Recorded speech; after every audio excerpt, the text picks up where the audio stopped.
그렇지 않겠습니까?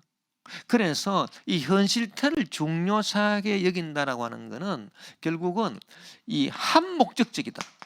한목적. 어떤 역사의 결과라든지 인생의 그 목적을 이루기 위해서 모든 수단 방법을 그 목적에 다 이렇게 맞추어 가지고 이 목적을 이루기 위해서 인생길을 직선적으로 달려가는 이 직선적, 시간적으로 말하면 직선적이고 한목적적인 목적을 이루기 위해서 모든 수단 방법을 이렇게 그 목적에다가 아주 딱 이렇게 조준시키는 목적에 지향시키는 그러한 집약시키는 그러한 역사, 한목적적 역사관, 한목적적 인생관 이런 것을 이 현실태가 가능태보다 더 중요하다라고 생각하는 사상의 그 근본에 자리 잡고 있다는 이제 그런 얘기죠. 왜냐하면 현실은 결과요, 가능태는 동기인데 결과를 중요시한다. 그러니까 목적을 중요시하는 거고 목적 지향적인 역사, 목적 지향적인 삶, 그 목적을 이루기 위해서 모든 것을 거기로 수렴시키는 모든 그 수단과 방법을 목적에 수렴시켜서 한목적적이고 직선적이고 방황하지 않고 직선적이고 한목적적인 그런 시간관, 인생관, 역사관을 갖고 나가는 것. 이것이 그 현실태를 중요시한다라고 하는 그 사상 속에 내포되어 있는 거란 말이에요.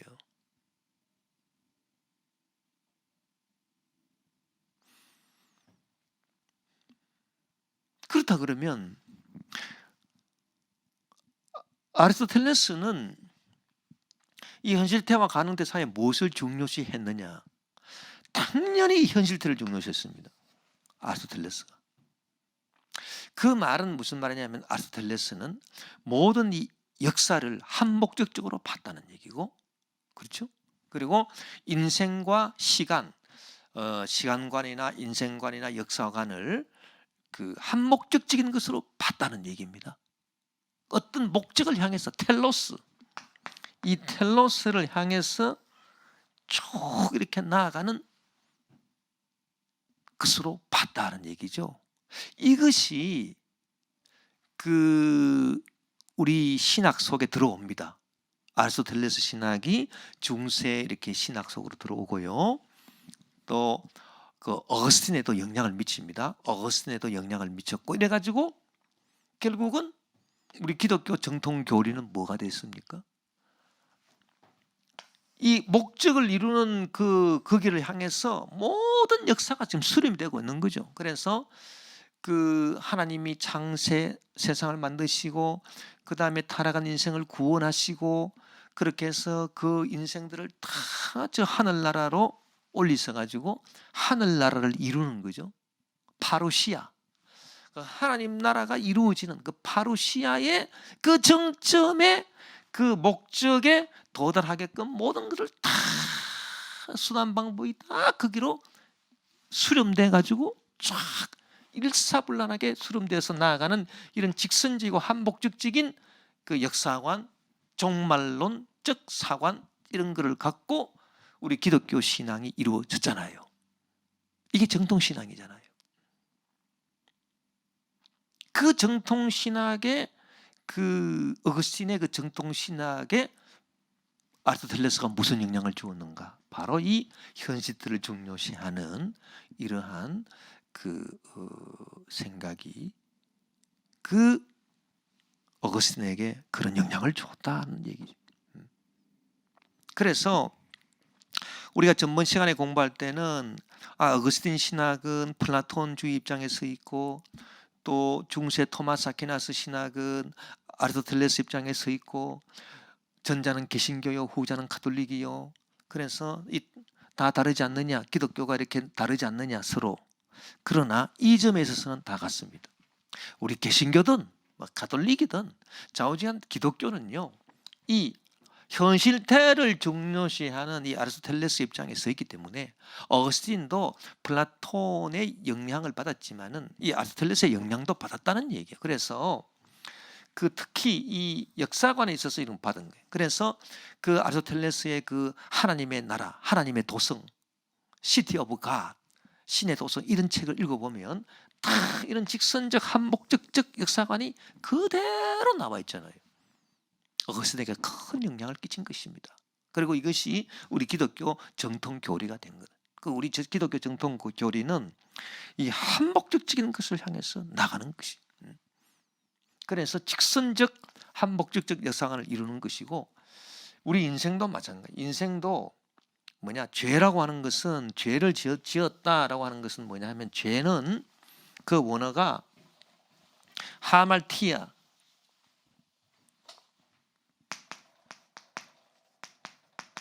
이 하말티아라고 하는 것은 이제 화살을 이제 쏘려고 활을 이제 당겨서 관역을 향해서 이제 시위를 당겨서 화살을 쏘았는데 화살이 관역에 맞지 않고 빗나갔다는 거죠. 빗나갔다라고 하는 것은 뭐냐? 이 한목적적인 인생관에서 빗나간 거예요. 하나님이 주신 뜻을 이루지 못하는 거죠. 하나님이 내 인생을 통해서 이루고자 하는 그 일을 이루는 모든 것을 거기에 목적에 딱 수렴시켜서 나가야 되는데 그 일을 이루지 못하고 방황했다는 얘기입니다. 이게 바로 죄거든요. 죄는 한목적적인 것을 이루지 못했다는 방황이라는 얘기. 이게 애통스럽다는 얘기입니다. 뭐 죄 지어 가지고 뭐 벌 받고 뭐 그런 게 두려운 게 아니고요. 그게 애통스러운 게 아니에요.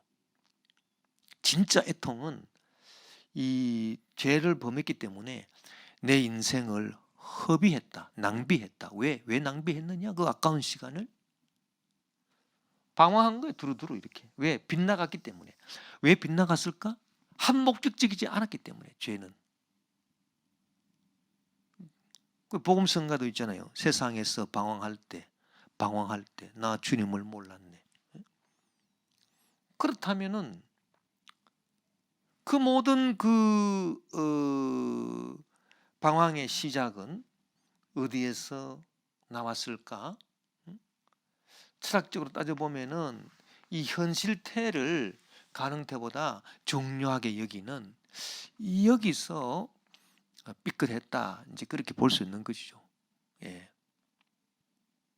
우리가 그렇게 이제 살펴볼 수 있고, 그리고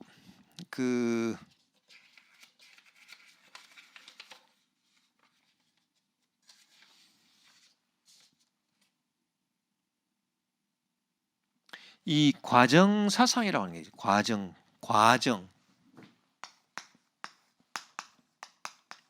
process. 이 과정 사상 20세기 초에 미국의 화이트헤드라고 하는 철학자가 주장한 이 과정 사상. 이 화이트헤드는 이름 그대로 이제 우리식으로 번역하면 백두, 머리가 흰 분이다. 그 백두 선생님인데 이분이 주장한 것이 이제 프로세스죠. 프로세스 필로소피. 그 과정 철학입니다. 이 과정 철학이 뭐냐 하면은 이 과정 철학은요. 그 철학에 있어서 중요한 것은 실제거든요. 실제라고 하는 것은 리얼리티, 이 참된 것, 뭐 참된 존재의 본질, 뭐 그런 것으로 볼 수 있는데 이 실제가 어디에 있다? 실제가 이 과정에 있다. 뭐 그렇게 보는 거죠. 그래서 실제가 있음에 있는 게 아니라 실제를 어디에 두느냐가 중요합니다. 실제 진짜 있는 것이 참 존재의 참된 본질, 참된 그 본질을 참된 있음, 참된 있음, 이게 실제인데 이 실제를 being, 있음은 being이잖아요. being. 이 being에 두느냐, 안 그러면 프로세스에 두느냐에 따라 가지고 또 완전 세상이 달라지죠. 철학은 세상을 이렇게 다르게 하는 겁니다. 어느 쪽에 붙느냐에 따라서 완전 달라집니다. 자, 실제가 참된 그 존재가, 참된 그 실제 진짜 핵심이, 진짜 알맹이는 being에 있다. 이렇게 보면은 이 사람은 우리 기독교인입니다. 정통 기독교인입니다. 참된 존재는 누구냐? 하나님이고 변치 않는 존재. 어제나 오늘이나 영원토록 동일하신 분. 그래서 하나님이 그 출애굽기 3장 14절에 계시하셨잖아요. 야곱에게. 나는 스스로 있는 자니라. 스스로 있음. 스스로 있다라고 하는 게 being이거든요. being. 근데 이 being도 뭐 스스로 있느냐, 만들어져 가지고 있느냐 다르죠. 만들어져 있는 거는 피조물이고요.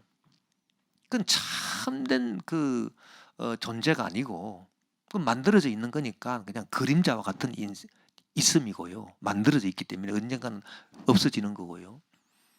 그러나 만들어지지 않고 처음부터 스스로 있다는 거예요. 그분이 하나님이죠. 그래서 나는 스스로 있는 자니라. 하나님이 모세한테 계시해 준 당신의 이름, 나는 스스로 있음이니라. 나는 스스로 있음이니라. 그래서 이 있음에 대해서 이 알맹이, 실제 알맹이가 여기에 있다, 있음에 있다, 이렇게 보면은 그게 정통 기독교인이에요. 그래서 하나님은 어제나 오늘이나 영원토록 변치 아니하시고, 그 있음이 변치 아니하시고 영원히 동일하시고 스스로 있기 때문에 변함도 없고 그런 분이다.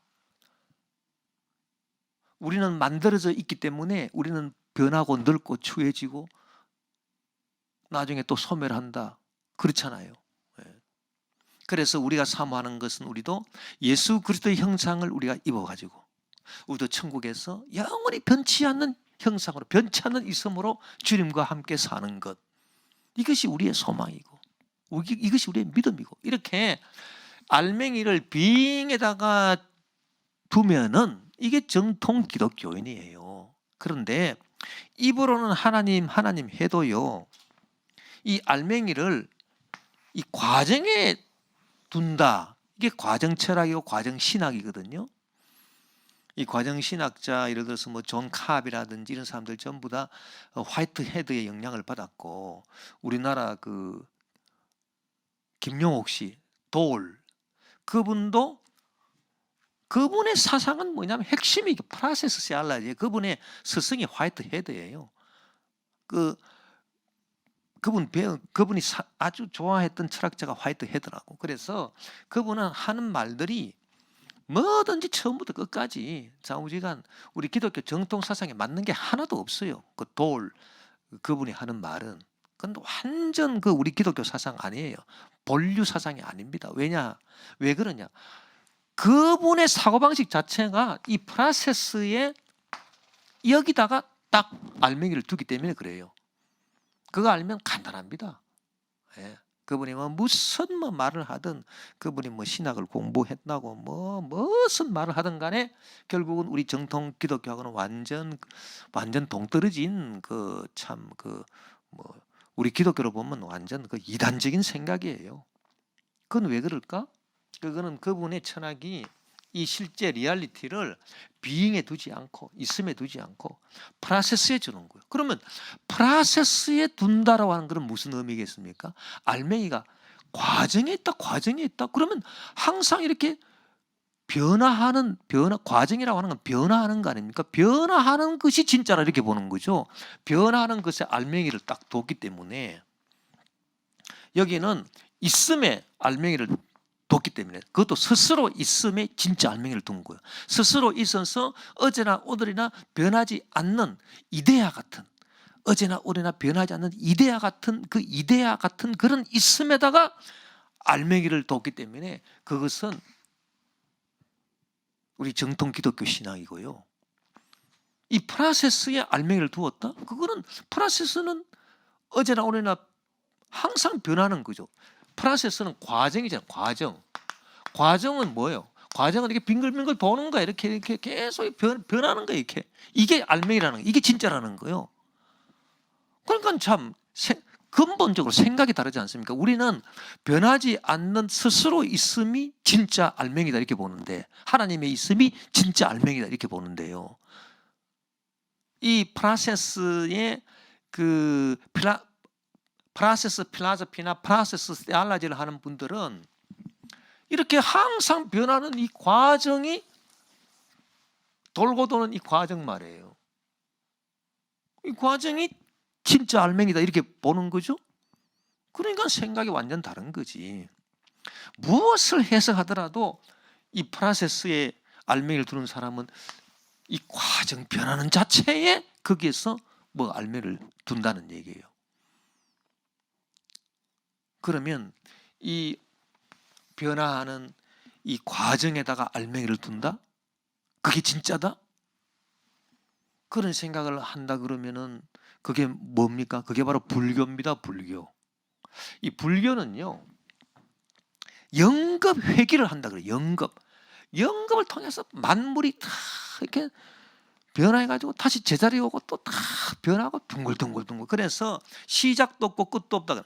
시작도 없고 끝도 없다라고 하는 게, 우리 하나님이 스스로 있는 분이 창조가 안 됐기 때문에, 스스로 계신 분이기 때문에 시작도 없고 끝도 없다, 그런 의미가 아니고, 이 과정에서 불교 사상에서 시작도 없고 끝도 없다라고 하는 거는, 자, 원이 이렇게 있어요. 원불교식으로 이렇게 돌면 어디가 시작입니까? 어디가 끝입니까? 여기 시작이 될 수도 있고, 여기 시작이 될 수도 있고, 여기 시작이 될 수도 있고, 시작이 또 끝이 될 수도 있고, 여기 끝이 될 수도 있고, 계속 도니까 시작이 끝이 되고, 끝이 시작이 되고, 끝이 시작이 되고, 시작이 끝이 되고, 이렇게 되잖아요. 이런 것들이 그 과정사상이라. 이거는 한 목적적인 직선적인 역사관이 아니잖아요. 이런 거는 아니죠. 그렇기 때문에 불교는요, 영급 회귀를 하는 그런 그 윤회 사상, 영급 회귀, 이런 것이 그 프로세스가 알맹이다, 이것이 과정의 알맹이다, 이렇게 보니까 이런 영급 회귀 그런 사상이 나온 거예요. 그러니까 불교도 결국은 그 밑바닥에는 철학이 있는 거예요. 불교 철학이 있는 거예요. 철학이 불교 신앙을 만들어내는 건데, 이 철학이 무슨 철학이냐? 이 과정 철학이에요. 과정 철학. 이 알맹이를, 이 영급, 이 도는 것 자체가 알맹이다 이렇게 보는 거예요. 도는 것 자체, 이 변화하는 이 과정 자체가 알맹이.